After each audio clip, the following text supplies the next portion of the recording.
నమస్తే. అమెరికా అధ్యక్షుడు Donald Trump భారత్పై పగబెట్టాడా లేకపోతే కక్ష పెంచుకున్నాడా అని అనిపిస్తోంది. తాజాగా అతను వరుసగా చేస్తున్నటువంటి ప్రకటనలు, నిర్ణయాలు చూస్తుంటే ఆగస్టు 1వ తారీఖు నుంచి భారత్ నుంచి అమెరికాలో దిగుమతి చేసుకునేటువంటి ఉత్పత్తులపై 25% ట్యాక్సులు, టారిఫ్లు విధిస్తామని చెప్పి ఇప్పటికే ప్రకటించారు. అది అమల్లో కూడా వచ్చేస్తోంది. ఈ మధ్యనే కొన్ని కంపెనీలకు భారతీయులను మీరు హైర్ చేసుకోవద్దు, రిక్రూట్ చేసుకోవద్దని కూడా ట్రంప్ వార్నింగ్ ఇచ్చారు. మరి ఈ నిర్ణయాలన్నీ చూస్తుంటే ట్రంప్ ఫ్రస్ట్రేషన్ తెలుస్తోందా? భారత్పై ఎందుకింత, ఒక పక్క మోదీ స్నేహితుడు అంటూనే ఇలాంటి నిర్ణయాలన్నీ ఎందుకు తీసుకుంటున్నారు? మరి దీన్ని ఎదుర్కోవాలంటే భారత్ ముందున్నటువంటి ఆప్షన్స్ ఏంటి? మోదీ ప్రభుత్వం ఏం చేయబోతోంది? ఈ అంశాల గురించి మాట్లాడదాం. నాతో ఈ చర్చలో జాయిన్ అవుతున్నారు అంతర్జాతీయ వ్యవహారాల విశ్లేషకులు మామిడి గిరిధర్ గారు. గిరిధర్ గారు నమస్తే. నమస్తే రాజు గారు. నమస్తే.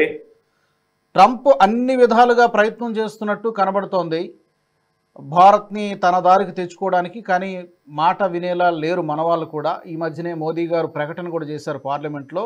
సీజ్ ఫైర్ విషయంలో, పాకిస్తాన్ భారత్కి మధ్య విషయంలో ఏ ప్రపంచ నాయకుడు జోక్యం లేదని చెప్పి మరోసారి చెప్పారు. వెంటనే ఈ యొక్క డెసిషన్ ఇవన్నీ వచ్చినట్టు కనిపిస్తోంది. ముందుగా మీరేం చెప్తారు? మనకు గతంలో రిచర్డ్ నిక్సన్ ఉన్నప్పుడు వాళ్ళ secretary of state henry Kissinger ఒక ఆయన ఉండేవారు. హెన్రీ కిస్సింజర్ ఇచ్చిన స్టేట్మెంట్ మనం ఇప్పుడు ఈరోజు గుర్తు చేసుకోవాలి. ఆయన ఏం చెప్పారంటే, అమెరికాతో శత్రుత్వం అనేది చాలా ప్రమాదకరమైన విషయం, కానీ అమెరికాతో మైత్రి అన్నది చావుకు తక్కువేం కాదు అన్న. To be an enemy of America is dangerous, but to be a friend of America is fatal అన్నది. మిత్రుడా శత్రువా అన్న సంబంధం లేకుండా ప్రతి ఒక్కరిని కూడా హింసించేటువంటి నైజం అమెరికాలో ముందు నుంచి కూడా ఉంది. రెండో ప్రపంచ యుద్ధం కంటే ముందర ప్రపంచ వ్యాప్తంగా ఉన్నటువంటి చలామణి అవుతున్నటువంటి కరెన్సీ ఏంటంటే పౌండ్. రెండో ప్రపంచ యుద్ధం తర్వాత పౌండ్ కంప్లీట్ గా సర్వం ఆమూలాగ్రంగా నాశనం చేసి డాలర్ ని ముందుకు తీసుకొచ్చినటువంటి చరిత్ర మనం చూసాం. కాబట్టి అదే పంథాలో డొనాల్డ్ ట్రంప్ కూడా ఇప్పుడు ప్రవర్తిస్తున్నారు. దీంట్లో పెద్ద ఆశ్చర్యపడవలసింది ఏం లేదు. ఒక ఫస్ట్ స్టేట్మెంట్ ఏమో India is a good friend అంటాడు, Modi is my great friend అంటాడు. మళ్ళీ రెండో అంశంలో, రెండో లైన్ లో వచ్చేసి మేము టారిఫ్లు వేస్తున్నాం అంటాడు. ఇవన్నీ అంటే మిత్రులని శత్రువులని ఒకటే తాటి మీద చూసేటువంటి నైజం ఆయనకున్నది. కంప్లీట్ గా ట్రాన్సాక్షనల్ మనిషి. యూరోప్ మీద కూడా 30% నేను టారిఫ్ వేస్తున్నాను అని చెప్పాడు. సరే, తర్వాత నెగోసియేషన్స్ అయినాయి, 15% దాన్ని దించాడు. ఒక్క యూకేకి తప్ప ఇంకెవరికి 10% ఇవ్వడు. యూకేకి మాత్రం 10% వేశాడు. జపాన్, సౌత్ కొరియా, తర్వాత యూరోప్, వీళ్ళ ముగ్గురికి 15%. మిగతా వాళ్ళందరికీ కూడాను, మనకు ఫిలిప్పైన్స్ కానీ, మనకు ఇండోనేషియా, మలేషియా, వీటికి అన్నిటికీ 19%. అలాగే మనకు వియట్నాంకి 20% పైబడి, ఇలా అన్ని చేసుకుంటూ వెళ్తున్నాడు. యాక్చువల్ గా అతను ఏప్రిల్ 2వ తేదీ అతను ఇచ్చినటువంటి టారిఫ్ ఏదైతే అనౌన్స్ చేశాడో, అతను అనౌన్స్ చేసిన తర్వాత 90 రోజులు నేను దీన్ని మళ్ళీ నిలుపుతున్నాను, దీన్ని సస్పెండ్ చేస్తున్నాను, 90 రోజుల లోపల నా దగ్గరకు వచ్చి మీరు ట్రేడ్ డీల్ చేస్తే సరే బతికిపోతారు, లేకపోతే కనుక ట్రేడ్ మళ్ళీ నేను టారిఫ్లు వేస్తాను అని చెప్పి బెదిరించాడు. 90 రోజులు దగ్గర పడినా ఎవరూ సిద్ధంగా లేరు. ఏదో చూపించారు కాబట్టి ఇంగ్లాండ్ తోటి ఏదో 10% ట్యాక్స్ వేసి ఏదో చూపించారు. రెండవది వియట్నాం ని బెదిరించి వియట్నాం ని లొంగ తీసుకున్నారు. ఈ రెండు తప్ప 90 రోజుల గడువులో ఏ దేశం కూడా సంతకాలు పెట్టదు. దాంతో తనే ఏకపక్షంగా ఆగస్ట్ 1 దాకా పోస్ట్పోన్ చేశాడు. పోస్ట్పోన్ చేసిన తర్వాత అమెరికాకి ఎక్స్పోర్ట్ చేస్తేనే బతికేటువంటి దేశాల మీద ఒత్తిడి తీసుకొచ్చి ఏదో ఒప్పందాలు కుదుర్చుకున్నాడు. అవి కూడా కంప్లీట్ ఒప్పందాలు కావు, ఏదో ఏకపక్షంగా అనౌన్స్మెంట్లు అయితే చేశారు. కానీ దీంట్లో పెద్ద ఇంకా చాలా అంశాలు అలాగే ఓపెన్ ఎండెడ్ గానే ఉంటాయి. ఫర్ ఇన్స్టెన్స్ స్టీల్ సంబంధించింది కావచ్చు, ఇటువంటి అంశాల్లో ఇంకా ఇప్పుడు కూడా ఒప్పందం కుదరలేదు. 50% టారిఫ్ వేస్తానని బెదిరిస్తున్నాం. రెండవది మనకు ఫార్మస్యూటికల్ సంబంధించి కూడా ఇది ఇంకా చర్చించాలి, నేను నిర్ణయిస్తాను, మా దేశంలోనే వచ్చి మీరు ఈ డ్రగ్స్ తయారు చేస్తేనే మీకు వెసులుబాటు, మీకు ట్యాక్స్ కన్సెషన్ ఉంటుంది, లేకపోతే నేను విధించే టారిఫ్లు దానికి వర్తించవు, నా ఇష్టం వచ్చిన టారిఫ్లు వేసుకుంటానని బెదిరిస్తున్నాను. అక్కడ జరిగినటువంటి విషయాలు. కాబట్టి మోకరిల్లినటువంటి దేశాలు చాలా తక్కువ. తన పక్కనే ఉన్నటువంటి కెనడానే కంప్లీట్ గా తిరస్కరించింది. సో కెనడా మీద విపరీతమైన టారిఫ్లు వేశాడు. ఫ్రస్ట్రేషన్ తోటి వీళ్ళు ఏం చేయరు అని చెప్పి టారిఫ్లు వేసి, కానీ వాళ్ళు లొంగలేదు. పైపెచ్చు మార్క్ కార్నీ వాళ్ళ ప్రధానమంత్రి ఏం చెప్పారంటే, అమెరికాకి ప్రత్యామ్నాయం చూసుకోవడం మేము మొదలు పెడతాము, ఇంతవరకు అమెరికాతో అనుసంధానమైనటువంటి ఎకానమీ మాది, ఇప్పుడు దానికి భిన్నంగా దానికి వేరేగా మేము వేరే ఆప్షన్స్ అన్ని చూడడం మొదలు పెడతామని చెప్పి ఆయన స్టేట్మెంట్ ఇచ్చారు. అలాగే ఇలాగే బెదిరింపులు 100%, 140%, 245% ఇటువంటివే బెదిరించారు. బెదిరింపు అమెరికాకి ఎక్కడ దెబ్బ తగలాలో అక్కడ కొట్టారు షీ జిన్పింగ్. వాళ్ళ రేర్ మినరల్స్ అన్ని ఆపేశారు. 100% బ్యాన్ పెట్టంగానే వారం తిరగకుండానే దాసోహం అని అమెరికా డొనాల్డ్ ట్రంప్ కంప్లీట్ గా మోకరి. ఇప్పుడు మన దగ్గర భారత్ దగ్గర అలాంటి ఆప్షన్స్ ఏం లేవా? చైనా లాగా లేకపోతే కెనడా లాగా ట్రంప్ని ఎదుర్కోవడానికి, అమెరికాని ఎదుర్కోవడానికి మన దగ్గర ఉన్న ఆప్షన్స్ ఏంటి? ఆఫ్ కోర్స్ మన దగ్గర చాలా తక్కువ ఉన్నాయి. ఎందుకంటే మనకు అమెరికాకు ఉన్నటువంటి వ్యాపారం $130 బిలియన్. ఆఫ్ కోర్స్ మనకు హైయెస్ట్ ట్రేడింగ్ పార్ట్నర్ వాళ్ళే. కానీ దీనివల్ల నష్టపోయేది భారతదేశం కంటే ఎక్కువ అమెరికానే నష్టపోతుంది. డొనాల్డ్ ట్రంప్ ఏమంటున్నాడంటే వాళ్ళ బాగా సపోర్టర్స్ అందరికి ఏం చెప్తున్నాడంటే, నేను టారిఫ్లు వేస్తుంటే టారిఫ్లని వాళ్లే తినాలి, ఈ టారిఫ్ ఖర్చులు ఆ దేశాలే భరిస్తాయి, మన ప్రజల మీద ఆ భారం ఉండదు అని చెప్తుంది. అది చూడాలి అల్టిమేట్ గా ఏమవుతుందో అని చూడాలి. ఫర్ ఇన్స్టెన్స్ ఇప్పుడు పెట్రోలియం ప్రొడక్ట్స్ మనం రష్యా నుంచి కొంటున్నామా, ఎక్కడి నుంచి కొంటున్నామో, పెట్రోలియం కొన్న తర్వాత దాన్ని ప్రాసెసింగ్ చేసిన తర్వాత రిఫైన్డ్ పెట్రోల్, డీజిల్, కెరోసిన్ ఇది మనం అమెరికాకి, యూరోప్కి అమ్ముతున్నాం. కాబట్టి ఇప్పుడు మన దగ్గర కొనుక్కుంటున్నటువంటి డీజిల్ మీద మరి టారిఫ్లు పడతాయా చూడాలి. దాని టారిఫ్లు వేస్తే కనుక నష్టపోయేది అమెరికానే కదా, అమెరికన్ ప్రజలే నష్టపోతారు. మన అనుకుంటున్నాడు నాకు నువ్వు $100 బ్యారెల్ నువ్వు అమ్మితే కనుక నేను అడిషనల్ 25% టారిఫ్ వేశానంటే ఆ టారిఫ్ నేను కలెక్ట్ చేసుకుంటాను, కానీ నువ్వు నాకు 100కే ఇవ్వాలి అంట. అది ఎలా కుదురుతుంది? పని కాదు కదా, 125కే మనం ఇస్తాం. కాబట్టి ఆ అంశం గుర్తుపెట్టుకోవాలి. రెండవది మనకున్న పెద్ద లీవర్ ఏంటంటే కనుక ఫార్మస్యూటికల్స్. వాళ్ళ దగ్గర ఆ దేశంలో తయారయ్యే బేసిక్ డ్రగ్స్ అన్ని కూడా, మందులన్నీ కూడా భారతదేశం నుంచే వెళ్తాయి. 40% పైబడి వెళ్తాయి. మనకు గతంలో ఈయన రాష్ట్రపతిగా ఉన్నప్పుడు ఫస్ట్ టర్మ్ లో మనం చూసాం, అప్పుడు కరోనా వైరస్ వచ్చినప్పుడు ఒక క్లోరోక్విన్ లాంటిది ఒక మందు, మలేరియాకి సంబంధించిన మందు, అది చాలా గుణం చూపిస్తోంది అని చెప్పి వాళ్ళ సైంటిస్టులు చెప్పారు. అది స్టాక్ మన దగ్గరే ఉంది. భారతదేశం మాకు ఎందుకు ఇవ్వదో చూస్తాను, చూడకపోతే వాడిని ఏం చేస్తానో చూస్తామని బెదిరించాడు. అంటే భారతదేశం యొక్క ఫార్మస్యూటికల్ ఇండస్ట్రీ కనుక రేపు ససేమి రానిందంటే కానీ అమెరికా ఎక్కడికి వెళ్తుందో మనం అర్థం చేసుకోవచ్చు. వాళ్ళ మొత్తం డ్రగ్ అంతా కూడాను వాళ్ళ మొత్తం సప్లై చైన్ దెబ్బతింది. మరి చైనా నుంచి సెకండ్ ఆల్టర్నేటివ్ చైనా నుంచి తెచ్చుకో, చైనాతో కూడా యుద్ధం పెట్టుకున్నాడు కదా. మరి చైనా నుంచి తెచ్చుకున్నటువంటి డ్రగ్స్, చైనా స్పూరియస్ డ్రగ్స్, వాళ్ళందరూ నమ్మకం లేనటువంటివి, క్వాలిటీ లేనటువంటి నాసిరకమైన డ్రగ్స్ వాళ్ళు ఇస్తారు. పైపెచ్చు దాంట్లో ఫెంటనల్ లాంటి డ్రగ్స్ కలిపిస్తారు. ఎంత చెకింగ్ చేస్తారు? అమెరికా దగ్గర ఇప్పుడు మీ దగ్గర 1,00,000 టాబ్లెట్స్ వచ్చాయంటే 1,00,000 టాబ్లెట్ చెక్ చేయలేరు కదా వాళ్ళు, ఏదో శాంపుల్ చెక్ చేస్తారు.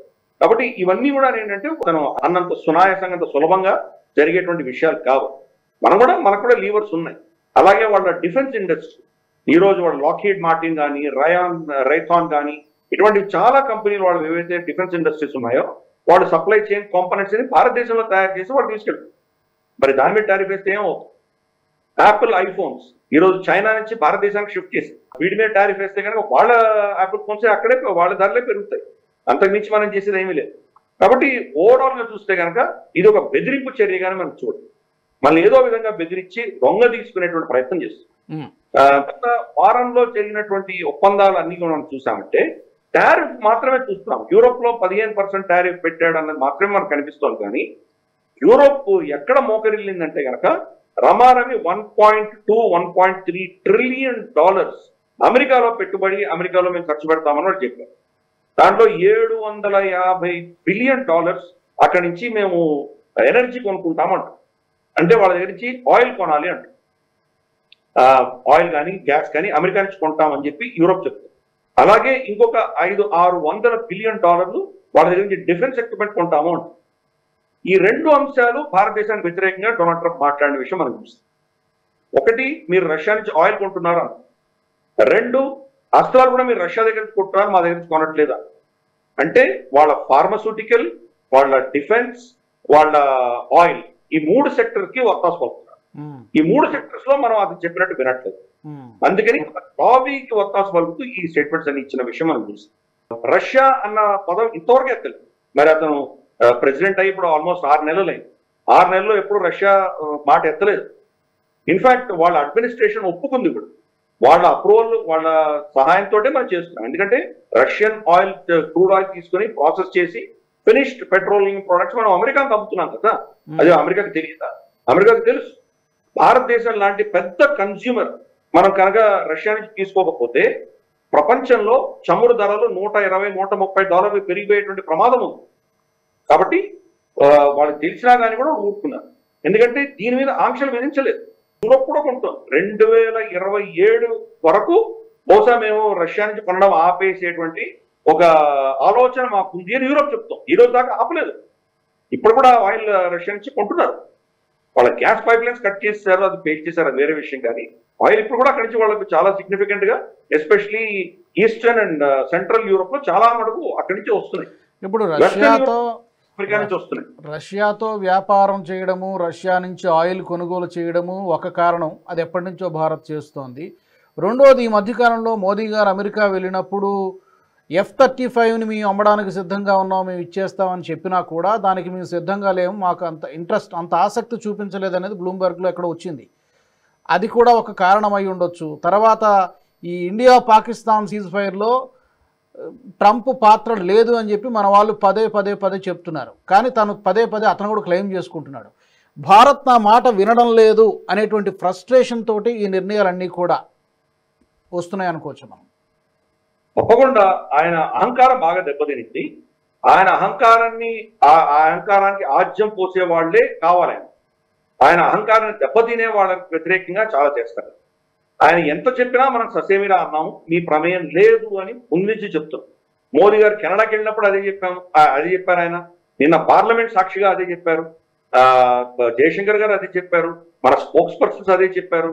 ఎక్కడ కూడా మనం మన స్టేట్మెంట్ లో ఎక్కడ కూడా తేడా లేకుండా డొనాల్డ్ ట్రంప్ వ్యవహారం దీంట్లో ఎక్కడా జోక్యం లేదు అని చాలా స్పష్టంగా చెప్పారు. ఇన్ఫాక్ట్ జయశంకర్ గారు పార్లమెంట్ సాక్షిగా ఆయన డేట్స్ కూడా ఇచ్చారు. ఏప్రిల్ 22న డొనాల్డ్ ట్రంప్ గారు ఫోన్ చేసి సానుభూతి తెలిపారు. దాని తర్వాత జూన్ 17న కెనడాలో ఉన్నప్పుడు నేను ఎందుకు కలవలేకపోతున్నాను అన్న విషయంలో మాట్లాడారు.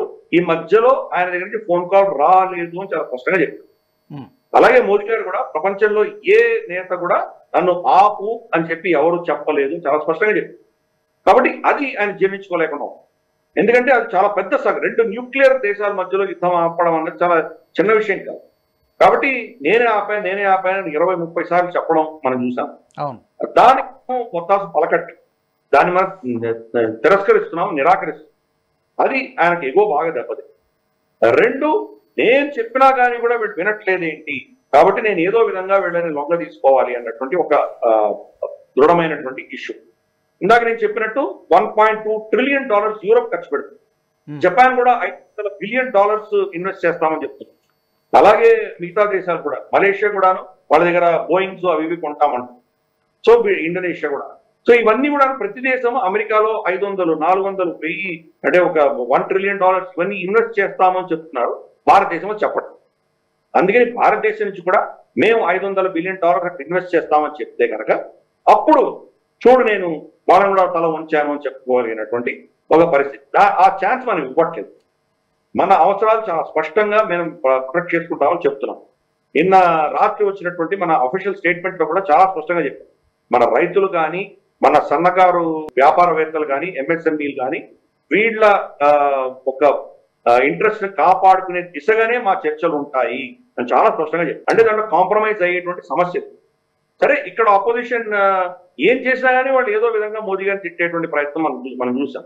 సపోజ్ మనం కనుక డొనాల్డ్ ట్రంప్ ఇచ్చినటువంటి షరతులను ఒప్పుకొని ఉంటే సరెండర్ మోదీ అని అరుస్తారు.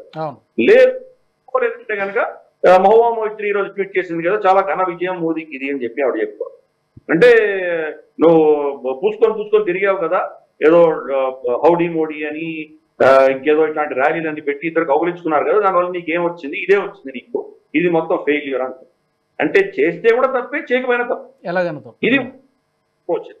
కానీ ఎనీవే మనం అటువంటి తప్పిదాలు చేయలేదు.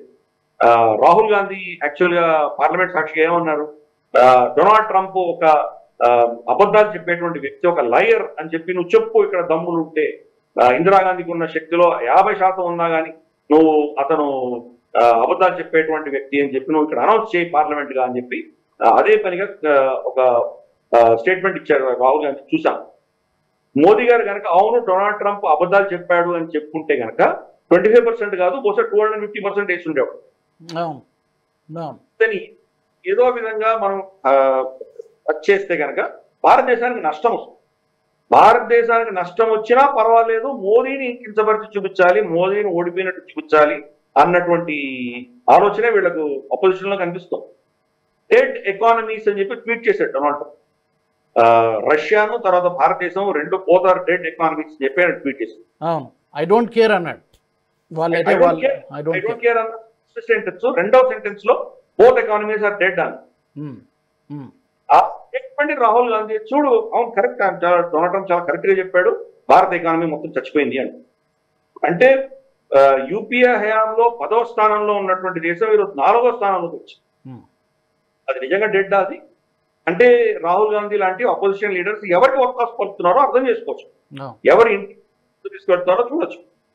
సో ఇది ఒక మోదీ గారిని అపోజ్ చేయడం అన్నది ఒక విషయం అయితే కనుక, మోదీ గారిని అపోజ్ చేసేటువంటి ముసుగులో దేశం యొక్క భవిష్యత్తుని, దేశాన్ని వ్యతిరేకిస్తున్నారు వీళ్ళు, దేశాన్ని కించపరిచే దిశగా వీళ్ళు స్టేట్మెంట్స్ పెడుతుంది. ఇది అన్ని యాంగిల్స్ నుంచి అమెరికా మన మీద ఒత్తిడి తీసుకొచ్చే ప్రయత్నం చేస్తాం. అంతర్గతంగా మన అపోజిషన్ ని వాడుకుంటున్నారు, బాహ్యంగా మన మీద ఇటువంటి ఒత్తిడి తీసుకొచ్చే ప్రయత్నం చేస్తున్నారు. న్యారా అన్నటువంటి కంపెనీ ఏదైతే మనకు ఆయిల్ సప్లై చేసేటువంటి కంపెనీ ఒకటి, దాని మీద ఆల్రెడీ యూరోపియన్ యూనియన్ శాంక్షన్స్ విధించింది.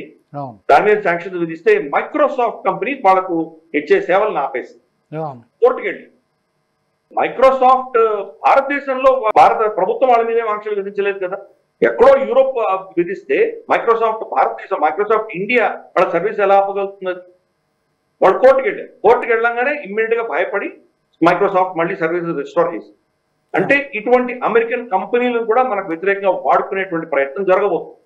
రేపటి రోజు మనల్ని లొంగ తీసుకోవడానికి కోసం H1 వీసాలు, తర్వాత మనకు గ్రీన్ కార్డులు, ఇవన్నీ కూడా మన మీద ఏదో విధంగా మన ఇబ్బంది పెట్టే దిశగా ఏవో నిర్ణయాలు తీసుకుంటాం. రెండు, మన దేశానికి వ్యతిరేకంగా కొన్ని ఏమంటారంటే ఆంక్షలు విధించే ప్రయత్నాలు చేస్తారు. బహుశా మన ఇన్సూరెన్స్ కంపెనీలు కానీ, మన బ్యాంకింగ్ వ్యవస్థ కానీ, మన ఇతరత్ర కొన్ని సంస్థల మీద కానీ ఏదో ఆంక్షలు విధించేటువంటి, అంటే రష్యాతో డీల్ చేస్తున్నారని చెప్పడం, ఇటువంటివన్నీ చేసేటువంటి ప్రయత్నాలు జరగచ్చు. కానీ మనం ఏంటంటే ఇది ఒక టెస్ట్ మ్యాచ్ లాంటిది, తొందరపడి మనం అతని ముందర మోకరెళ్ళవలసిన అవసరం లేదు. దీనివల్ల అమెరికా కూడా చాలా గణనీయంగా నష్టం ఉంటుంది కాబట్టి మనం స్టాండ్ చాలా క్లియర్ గా ఉంటుంది. వచ్చే నెల ఆగస్ట్ లో వాళ్ళ డెలిగేషన్ భారతదేశానికి వస్తోంది. ఎనివే డెడ్ లైన్ ఆల్రెడీ అయిపోయింది, 25% టారిఫ్ వేస్తానంటున్నాడు కాబట్టి ఇప్పుడు మనం దానికి చేసేది ఏం లేదు. మనం వాడు వచ్చి చర్చలు చేసిన తర్వాత చర్చల్లో మనం అడుగుతాము, మనం చెప్పేది మనం చెప్తాము. సెక్టోరల్లీ మనం మాట్లాడడానికి సిద్ధంగా ఉన్నాం చెప్తున్నాము. కొన్ని వర్టికల్స్ లో మేము మీకు ఏదో రాయితీలు ఇస్తాము, ఆటోమొబైల్ సెక్టర్ లో కావచ్చు, లేదా ఇంకేదో టెక్నాలజీలో సంబంధించిన విషయాలు కావచ్చు, వీటికి ఇస్తాం. కానీ ఈవెన్ అగ్రికల్చర్ లో కూడా ఏదో మీ దగ్గర పిస్టాషో, క్యాషూ నట్లు, ఏదో కంకులు, ఇటువంటివో కొనుక్కుంటాం. కానీ మౌలికమైనటువంటి మా ఆహార పదార్థాలు ఏవైతే ఉన్నాయో, గోధుమలు, మనకు అన్నము, బియ్యము, ఇటువంటి వాటిలో మేము కాంప్రమైజ్ అవ్వము చాలా స్పష్టంగా చెప్పాం. సో చూద్దాం. మనం ఒక్కరే కాదు, మనతో పాటు చాలా దేశాలు ఇదే పరిస్థితుల్లో ఉన్నాయి. కెనడా అదే పరిస్థితి. బ్రాజిల్ మీద 40% ఈ రోజు అఫీషియల్ గా వాళ్ళు అనౌన్స్ చేసి వాళ్ళు నోటిఫికేషన్ ఇష్యూ చేశారు. అంటే బ్రిక్స్ మీద వాళ్ళు ఏదో విధంగా చేసేటువంటి ప్రయత్నం చేస్తారు. ప్రపంచ చరిత్రలో ఎప్పుడు కూడాను ఆంక్షలు విధించి బెదిరింపులతోటి ఏదైనా సాధిద్దాం అనుకున్నటువంటి పరిస్థితులు అన్నింటిలో కూడాను ఏదో ప్రత్యామ్నాయాలు వచ్చి వాళ్ళు తట్టుకోగలిగినటువంటి పరిస్థితులే మనం చూస్తాం.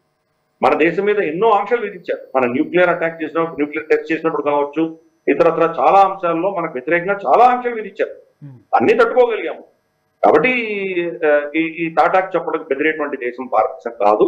కొంత ఇబ్బంది ఉంటుంది మనకు, బహుశా కొన్ని నెలలు మనకి ఇబ్బందులు ఉంటాయి. తర్వాత అమెరికానే నష్టపోతుంది కాబట్టి అమెరికా మీదే ఒత్తిడి వస్తుంది. చూద్దాం రాబోయే రోజుల్లో ఇది మన ప్రభుత్వం ఎలా డీల్ చేస్తుందో వేచి.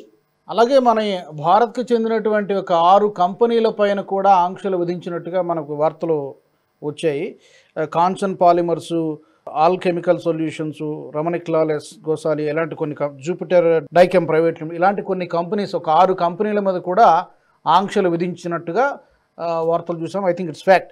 ఇరాన్ నుంచి చమురు, పెట్రోకెమికల్ ఉత్పత్తులను కొనుగోలు చేస్తున్నారు కాబట్టి ఆంక్షలు విధించాం. దీనివల్ల $30 బిలియన్ ప్రభావం ఉంటుందని చెప్తున్నారు. ఇందులో ఎంతవరకు వస్తుంది అంటారు? అది న్యూసే మనం యాక్సెప్ట్ చేయాలి, దాంట్లో తప్పు అని మనం చెప్పలేము. అది ఆంక్షలు విధించారు వాళ్ళు. మరి అదే ఆంక్షలు చైనా మీద ఎందుకు విధించలేకపోతున్నారు? చైనాకి ఆప్షన్స్ ఉన్నాయి ఎక్కువ మనకంటే. ఎందుకంటే చైనా అమెరికా యొక్క ట్రేడ్ చాలా విపరీతంగా ఉంది. ఎంత విపరీతంగా ఉందంటే కనుక చైనా మీద ఏమైనా చర్యలు చేస్తే చైనా అమెరికాకి అంతే విధంగా వాళ్ళకి నొప్పి కలిగించేటువంటి శక్తి, చైనా మీద ఏం చేసేటువంటి సత్తా, ధైర్యము ఈరోజు అమెరికాకి లేదు. ఎంత బెదిరించినా చైనా లాంటి దేశం బెదరట్టు. మనం కూడా ఈరోజు బెదిరేటువంటి పరిస్థితి లేదు. మనం కూడా 4వ పెద్ద స్థానంలో వచ్చాం. మనం వాళ్ళతో ట్రేడ్ ఎక్కువ చేయకపోయినా కానీ కూడా అమెరికాకు మన అవసరం చాలా ఉంది. రేపటి రోజు చైనాను కౌంటర్ చేయాలంటే కనుక అమెరికాకి భారతదేశం లేని వాళ్ళు కౌంటర్ చేయలేరు. కాబట్టి భారతదేశం చాలా కీలకం. అక్టోబర్లో డొనాల్డ్ ట్రంప్ భారతదేశానికి వస్తున్నాడు. క్వాడ్ సమ్మిట్ కోసం ఆయన ఇక్కడికి వచ్చి తీరాలి. అంతకంటే ముందరే సెప్టెంబర్లోనే మోదీ గారు చైనాకు వెళ్తారు. ఎందుకంటే అక్కడ ఎస్సీఓ సమ్మిట్ జరగబోతుంది. ఇటువంటి పిచ్చి చర్యలు కనుక డొనాల్డ్ ట్రంప్ చేస్తే ఇంతవరకు భారతదేశాన్ని క్రమేపీ రష్యాకి దూరంగా తీసుకువెళ్లి అమెరికా కూటమికి దగ్గరగా తీసుకువెళ్లేటువంటి ప్రయత్నాలు ఏదైతే జరిగినాయో అవన్నీ కూడాను మళ్ళీ తిప్పికొట్టినట్టు అవుతుంది. దాని మూల్యం అమెరికానే చెల్లించాల్సి వస్తుంది. ఎందుకంటే దేశం ఇమ్మీడియట్ గా ఆర్ఐసి రష్యా, ఇండియా, చైనా కూటమి అంటూ ఏర్పడిందంటే సునాయాసంగా మనం అమెరికాని ఎదుర్కోవచ్చు. ఎందుకంటే పాపులేషన్ పరంగా ఈ రెండు దేశాలు చైనా భారతదేశంలో ఉన్న కన్జంప్షన్ వాళ్ళు ఎవరు చేయలేరు. అలాగే ప్రపంచానికి కావాల్సినటువంటి లాజిస్టిక్, సప్లై చైన్, ప్రొడక్షన్ అంతా కూడా మనమే చేయొచ్చు. చైనా ప్రొడక్షన్ వాళ్ళు మ్యానుఫ్యాక్చరింగ్ చేయగలిగితే సర్వీసెస్ మనం ఇస్తున్నాం. కాబట్టి ఈ రెండింటి ఆధారంగానే వెస్టర్న్ ఎకానమీస్ కూడా నిలబడి ఉంది. కాబట్టి ఎంత వాళ్ళు బెదిరించినా కానీ ఒక స్టేజ్ దాటిన తర్వాత బెదిరిస్తే కనుక నష్టపోయేది ఆ ఎకానమీస్ నష్టపోతాయి. అందుకని డొనాల్డ్ ట్రంప్ ఎంతవరకు దీన్ని లాగుతాడో దాన్ని చూద్దాం. బెదిరింపు చర్యలు మాత్రమే ఇవన్నీ. చాలా బెదిరిస్తున్నాడు ఆయన. ఎన్నో విధాలుగా బెదిరించేటువంటి ప్రయత్నాలు జరుగుతాయి. తర్వాత మెల్లిమెల్లి ఇవన్నీ ఏదో అంటే తన ఏగో సాటిస్ఫై అయ్యాడు. చాలా డొనాల్డ్ ట్రంప్ నీ అంతటి వ్యక్తి లేడు, నువ్వే ఇంద్రుడు చంద్రుడు అని పొగిడితే కనుక ఒప్పి తబ్బి ఇప్పుడే వచ్చిన వార్త నేను చూశాను. ఒక అమెరికాలో ఒక బిజినెస్ మ్యాన్ డొనాల్డ్ ట్రంప్ కి పర్సనల్ గా $10,000 డొనేట్ చేస్తే ఆయనకు వ్యతిరేకంగా ఉన్నటువంటి $470 మిలియన్ కేస్, అతని వ్యతిరేకంగా ఉన్నటువంటి ఒక కేసుని అతను డొనాల్డ్ ట్రంప్ తీయించేసి కంప్లీట్ గా చంపేసి ఒక తానాషాహి రాచరికం నడుస్తుంది అక్కడ అమెరికాలో. అది మనకు అర్థమవుతుంది. తన కుటుంబానికి క్రిప్టో కరెన్సీ ఇన్వెస్ట్మెంట్లు చేసినందుకు పాకిస్తాన్ కొని ఆడుతున్నాడు. పాకిస్తాన్ చాలా గొప్పగా చిత్రీకరిస్తున్నాడు. కాబట్టి తన గోల్ఫ్ కోర్స్ నిన్న కూడా స్కాట్లాండ్ లో ఉన్నాడు. స్కాట్లాండ్ లో తన గోల్ఫ్ కోర్స్ ఇనాగ్రేషన్ కొత్తది చేశాడు. అక్కడ దానికి మొత్తం ప్రభుత్వం ఖర్చులు పెట్టుకొని ప్రభుత్వ ఖర్చుతోనే మొత్తం ఇనాగ్రేట్ చేయించాడు. కాబట్టి ఓపెన్ కరప్షన్, దీంట్లో ఎక్కడ సిగ్గు లజ్జ లేకుండా కరప్షన్ అనేది ఓపెన్ కరప్షన్ చేస్తున్నాడు. అలాగే ఇంకో మాట కూడా అన్నాడు ట్రంప్, పాకిస్తాన్లో చాలా ఆయిల్ రిజర్వ్స్ ఉన్నాయి, 332 మిలియన్ బ్యారెల్స్ల ఆయిల్ రిజర్వ్స్ ఉన్నాయి. ఐ థింక్ భారత్ పాకిస్తాన్ నుంచి ఫ్యూచర్లో ఆయిల్ కొనుగోలు చేయొచ్చు అన్నాడు. ఇది సెటైరికల్గా మాట్లాడారా? బలూచిస్తాన్ గురించి కూడా ప్రస్తావించారు ఇండైరెక్ట్లీ. అంటే మీరు బలూచిస్తాన్ గురించి ఈ రిజర్వ్స్ బహుశా అక్కడ ఉన్నాయేమో, అంటే బలూచిస్తాన్ గురించి భారత్ని మాట్లాడొద్దని చెప్పి ఒక హెచ్చరికగా చూడాలా, సెటైరిక్గా చూడాలా, ఎలా చూడాలి మనం? అఫ్కోర్స్ మనం బలూచిస్తాన్ గురించి ఏం మాట్లాడట్లేదు. మాట్లాడుంటే బాగుంటుంది అని నేను అనుకుంటాం, కానీ భారతదేశం బలూచిస్తాన్ గురించి ఏం మాట్లాడట్లేదు. మనం బలూచిస్తాన్ గురించి ఏమి చేయట్లేదు. ఆ విషయం మనం అర్థం చేసుకోవాలి. రెండవది, సరే అక్కడ ఏదో ఖనిజాలు ఉన్నాయని చెప్పి చాలా రోజులుగా చెప్తోంది పాకిస్తాన్. మా దగ్గర అవి ఉన్నాయి, ఇవి ఉన్నాయి, లిథియం ఉన్నాయి, మా దగ్గర గోల్డ్ ఉంది, రికార్డింగ్ లో ఇంకేదో ఉంది, కాపర్ ఉంది, ఆకు ఉన్నాయి, అలాగే ఇప్పుడు ఆయిల్ చాలా రిజర్వ్స్ ఉన్నాయి, గోల్డ్ రిజర్వ్స్ ఉన్నాయి, ఇవన్నీ చెప్తున్నారు. ఇటువంటి పరిస్థితే ఉంటే కనుక, కొత్త కొత్త డిస్కవరీస్ ఎక్కడైనా ఉంటే కనుక రాబంధువులు లాగా major companies, exon, Mobil, British petroleum, ఇటువంటి పెద్ద పెద్ద కంపెనీలు, $multi-trillion కంపెనీలు, వీళ్ళందరూ కూడా ఎప్పుడో అక్కడ దిగిపోయి ఉండేవారు. ఎప్పుడో దిగిపోయి దాన్ని వాళ్ళు ఆ కాంట్రాక్ట్ వాళ్ళు చేజెక్కించుకునేవారు. ఎవరికి లంచాలు ఇచ్చి ఎవరు కొనుక్కోవాలో కొనుక్కొని వాళ్ళు అర్జెంటుగా టేక్ ఓవర్ చేసి ఉండేవారు. చైనా ఊరుకునేది కాదు. మరి అక్కడ అంత నిధులు ఉన్నాయి, అక్కడ అంత ఖనిజాలు ఉన్నాయంటే కనుక ఇంతవరకు దానికి ఎందుకు జరగలేదు? ఏమి జరగలేదు. సో ఇప్పుడు డొనాల్డ్ ట్రంప్ కూడా అదే పరిస్థితి. డొనాల్డ్ ట్రంప్ ఇప్పుడు అమెరికా దాంట్లో ఇన్వాల్వ్ అయింది అంటే కనుక బలూచిస్తాన్ ఇండిపెండెన్స్ ఇక మర్చిపోవచ్చు. ఎందుకంటే వాళ్ళకి కావాల్సిన ఖనిజాన్ని పాకిస్తాన్ ఇస్తోంది కదా, పాకిస్తాన్ అప్పుడు దాన్ని వేరే దేశంగా చేసి ఆ దేశంతో వీళ్ళు ఒప్పందాలు చేసుకునేటువంటి అవసరం పడచ్చు. ఈరోజు పాకిస్తానే నీకేం కావాలో తీసుకో, ఎంత కొల్లగొడతావో కొల్లగొడతావు అని చెప్పి ఓపెన్ గా ఇన్వైట్ చేస్తున్నప్పుడు ఇంకా ఆబ్వియస్లీ ఇంకా బలూచిస్తాన్ వాడు పట్టచ్చు. బలూచిస్తాన్ లో కూడా ఇప్పుడు అమెరికన్ డ్రోన్స్, పాకిస్తానీ డ్రోన్స్ వెళ్ళి బలూచి వీళ్ళ ఉద్యమకారులను చంపడము, వాళ్ళ అజిటేషన్ ని నిర్దాక్షిణ్యంగా తొక్కేయడం ఇటువంటి దమనకాండలు జరిగినా మనం ఆశ్చర్యపడచ్చు. వాళ్లకు అక్కడ ఉన్న ఖనిజాలు కావాలి. బలూచిస్తాన్ ప్రావిన్స్ ఆధారంగా ఇరాన్ మీద ఒత్తిడి తీసుకొచ్చేటువంటి అవసరం అమెరికాకు ఉన్నది. కాబట్టి పాకిస్తాన్ గతంలో చేసింది, గత 70 ఏళ్ళు 80 ఏళ్ళుగా అదే చేస్తోంది, ఇప్పుడు అదే చేస్తుంది. వాళ్ళ భూమిని వాళ్ళు కిరాయిగా పెట్టడం, దాన్ని వాళ్ళు బజార్లో ఒక రెంటల్ స్టేట్ గా పెట్టడం అన్నదే వాళ్ళకి తెలుసు. కాబట్టి ఇప్పుడు అదే చేస్తున్నారు వాళ్ళు. కాబట్టి దాంట్లో పెద్ద ఆశ్చర్యపడవలసింది ఏమీ లేదు. కానీ దాంట్లో ఏదో వస్తుంది, దానివల్ల ఏదో లాభపడతారో అని నాకైతే అటువంటి నమ్మకం ఏం లేదు. దానివల్ల ఇంకా పైపెచ్చు చైనా ఈరోజు అంత పెద్ద శక్తి ఉన్నటువంటి చైనాని సిపిఈసి ఏం చేయలేకపోతున్నారు. దాంట్లో రోజు వాళ్ళు చైనీస్ పౌరులు చచ్చిపోతున్నారు. ఇంట్రెస్ట్ అన్ని కూడా ఏదో అటాక్స్ జరుగుతున్నాయి. ఇప్పుడు అమెరికా వెళ్ళిందంటే అమెరికాకి అదే పరిస్థితి దుస్థితి పడుతుంది. కాబట్టి చూద్దాం. మరి ఇవన్నీ స్టేట్మెంట్ కూడా చాలా సునాయాసం. అది తెలుసు, పాకిస్తాన్ లాంటి దేశంలో వెళితే ఏం ఇబ్బందులు వస్తాయో తెలుసు. ఎందుకంటే గతసారి ప్రెసిడెంట్ గా ఉన్నప్పుడు చెప్పాడు, మమ్మల్ని మోసం చేసింది పాకిస్తాన్, అందుకనే వీళ్ళకి ఇంత పైసలు ఇచ్చాం కానీ మాకు ఏం చేయలేదు, డబుల్ స్టాండర్డ్స్ వీటు, మాకు వ్యతిరేకంగానే వీళ్ళు మొత్తం తాలిబాన్ సపోర్ట్ చేశారు వీటు అంటూ గతంలో స్టేట్మెంట్ ఇచ్చాడు. అని తెలియదే విషయం ఏం కాదు. ఏదో పాకిస్తాన్ ఎందుకు పొగుడుతున్నాడంటే కనుక ఇప్పుడు మనకు ఇది ఉంది కదా, ఎవరినో ఒక అమ్మాయిని పెళ్లి చేసుకోవాలంటే ఆ అమ్మాయిని డైరెక్ట్ గా వెళ్ళి అడిగితే ఏమంటుందో, పక్కన ఉన్న అమ్మాయిని పొగిడితే కనుక ఈమె ఈర్ష్యతోటి మళ్ళీ మన సైడ్ వచ్చేటువంటి ప్రయత్నం చేస్తుందేమో అన్నటువంటి ప్రయత్నం చేస్తున్నాడు. పాకిస్తాన్ కొంచెం వాళ్ళకి ఆక్రోషం వచ్చి లేదు వాళ్ళ దగ్గర చెప్తాను మా దగ్గర రండి అని అంటామేమో అని చెప్పి వెయిట్ చేస్తున్నాడు.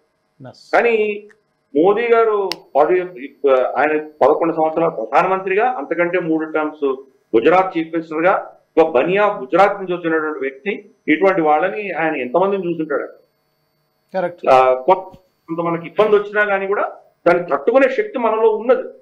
కాబట్టి తట్టుకుంటాం. కొంతకాలం, కొన్ని నెలలు, కొన్ని సంవత్సరం అలా తట్టుకోవాలంటే తట్టుకుంటాం. దాని ఇబ్బంది ఏం లేదు. ఎందుకంటే 2026 వచ్చేసరికి ఈయన లేమ్ డక్ ప్రెసిడెంట్ అయిపోయేటువంటి అవకాశాలు ఎక్కువ కనిపిస్తుంది.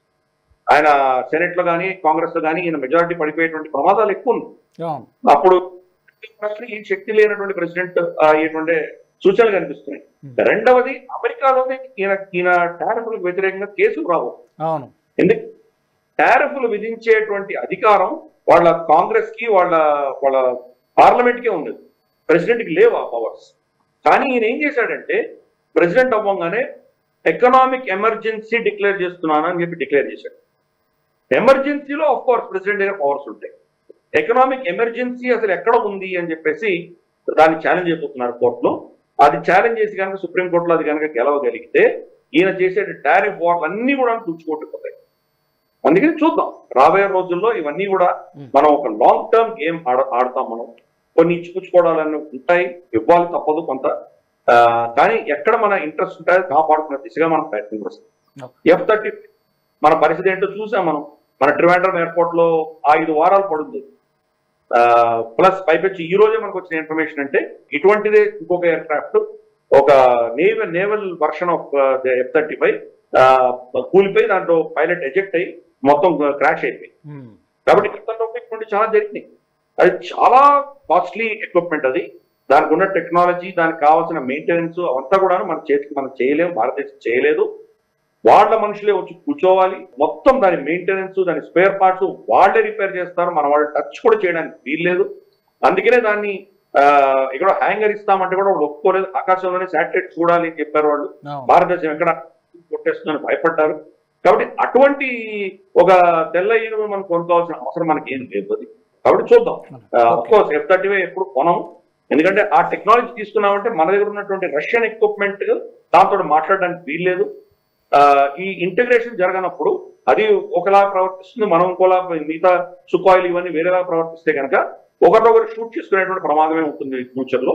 కాబట్టి మనం అమెరికన్ ఎక్విప్మెంట్ పెద్దగా కొనము, ఏదో కానీ క్రిటికల్ ఎక్విప్మెంట్ వాళ్ళ దగ్గర కొనము. అది చాలా స్పష్టం. అది ఇవన్నీ ఫ్రస్ట్రేషన్స్ ఆయన చూపిస్తున్నాడు. భారతదేశం అది చేయట్లేదు, ఇది చేయట్లేదు. 70-80 ఏళ్ళలో మనం చేయలేదు కదా, కొత్తగా ఎందుకు చేస్తాం? మీరు మాతోటి మైత్రి పెంచుకొని మర్యాదగా ఉంటేనే మేము మీతో ఏమైనా చేయగలం. కానీ ఇటువంటి బెదిరింపులకు మనం ఎందుకు లొంగుతామా? కరెక్ట్. మీరు అన్నట్టు 2 చేతులు కలిస్తేనే చెప్పట్లు. ట్రంప్ బెదిరింపులకు భయపడేటువంటి అవసరం ఎంత మాత్రం లేదు. కాకపోతే ఇనీషియల్గా కొంత ఇబ్బందులు ఉండవచ్చు. Anyhow, thank you so much Giridhar గారు, ధన్యవాదాలు విశ్లేషణ. అలాగే ఈ అంశానికి సంబంధించి మీ అభిప్రాయాలను కూడా మాకు తెలియచేయవచ్చు కామెంట్స్ రూపంలో. అలాగే మా గ్రూప్ ఆఫ్ ఛానల్స్ నుంచి ఎలాంటి అంశాలు కోరుకుంటున్నారో కూడా మీరు కామెంట్స్ సెక్షన్లో మాకు చెప్పొచ్చు. తప్పకుండా సబ్స్క్రైబ్ చేసుకోండి NHTV గ్రూప్ ఆఫ్ ఛానల్స్ని. జై హింద్. ఈ వీడియో మీకు నచ్చినట్టయితే లైక్ చేయండి, 10 మందికి షేర్ చేయండి. అలాగే కామెంట్ల రూపంలో మీ అభిప్రాయాలను మాతో పంచుకోండి. Nationalist hub group of channels ను సబ్స్క్రైబ్ చేసుకుని తెలుగునాట జాతీయవాద జర్నలిజాన్ని ప్రోత్సహించండి. ఈ వీడియో కింద ఉన్న బెల్ ఐకాన్ పై క్లిక్ చేయడం మర్చిపోవద్దు.